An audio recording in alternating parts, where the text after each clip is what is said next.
వరద బాధితుల సహాయార్థం వేమిరెడ్డి దంపతుల భూరి విరాళం. వరద బాధితులను ఆదుకునేందుకు ₹1 విరాళం అందజేత. విజయవాడలో సీఎం చంద్రబాబు గారికి చెక్కు అందించిన వేమిరెడ్డి దంపతులు. నెల్లూరు ఎంపీ వేమిరెడ్డి ప్రభాకర్ రెడ్డి గారు, కోవూరు ఎమ్మెల్యే వేమిరెడ్డి ప్రశాంతిరెడ్డి దంపతులు భూరి విరాళం అందించారు. వరదలతో తీవ్రంగా నష్టపోయిన వారికి సహాయ సహకారాలు అందించేందుకు, వారిని ఆదుకునేందుకు ₹1 విరాళం అందించారు. ఈ మేరకు మంగళవారం విజయవాడలో ముఖ్యమంత్రి నారా చంద్రబాబు నాయుడు గారికి కలిసి ₹1 చెక్కును అందించారు. ఇటీవల వచ్చిన వరదలతో విజయవాడ తీవ్రంగా నష్టపోయింది. వేలాది మంది ప్రజలు తిండి నీరు లేక అల్లాడిపోయారు. ఇప్పటికీ పలు కాలనీలు జలదిగ్బంధంలో ఉండిపోయాయి. సీఎం చంద్రబాబు గారు ఇప్పటికే దగ్గరుండి సహాయక చర్యలు పర్యవేక్షిస్తున్నారు. అన్నార్తులు ఆకలితో అలమటిస్తున్నారు.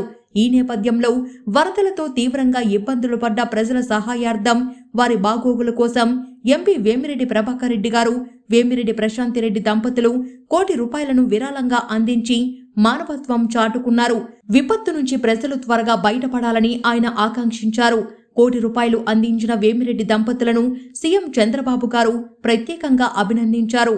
ఈ కార్యక్రమంలో కేంద్ర విమానయాన శాఖ మంత్రి కింజారపు రామ్మోహన్ నాయుడు గారు, నెల్లూరు డిప్యూటీ మేయర్ రూప్ కుమార్ యాదవ్ గారు తదితరులు పాల్గొన్నారు.